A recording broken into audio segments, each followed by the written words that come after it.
Gaëtan et Thomas font du saut en hauteur. Gaëtan a sauté 1,36 m.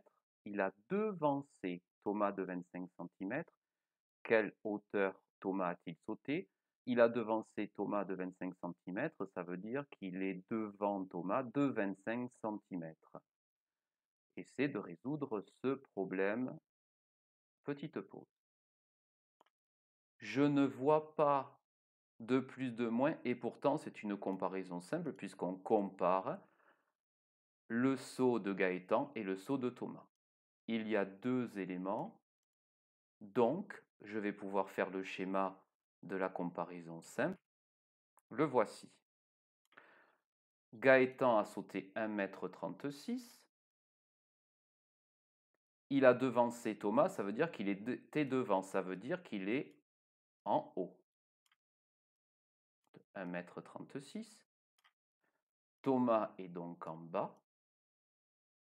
Il a sauté 25 cm de moins.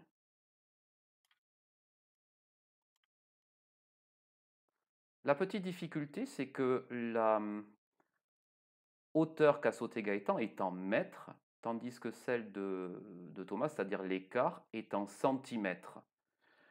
Il vaut mieux de ce fait-là utiliser le tableau de conversion des mesures de longueur pour transformer les mètres en centimètres. 1,36 m, voilà comment cela s'écrit. D'abord, je place la virgule au mètre. Voilà. Ensuite, je place les nombres. 1 mètre et 36 qui vient après la virgule.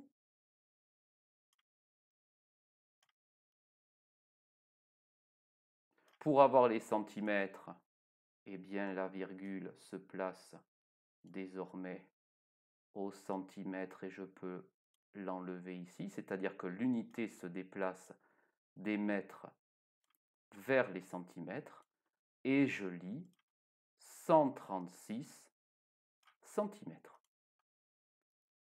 pour le saut de Gaëtan. Je peux donc désormais effectuer ma troisième étape. 136 moins 25, 6 unités moins 5 unités égale 1 unité, 3 dizaines moins 2 dizaines égale 1 dizaine, 1 centaine moins 0 centaine égale 1 centaine. Et bien effectivement, Thomas est donc en dessous de Gaëtan, on pourrait dire, et je peux écrire la phrase réponse en toutes lettres. Thomas a sauté 111 cm, mais je peux écrire aussi une autre phrase réponse.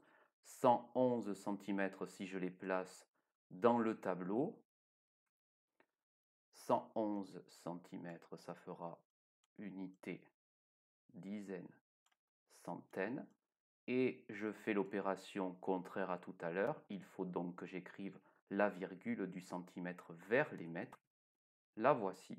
Je peux donc écrire que Thomas a sauté 1 mètre et 11 cm. Cela veut dire la même chose.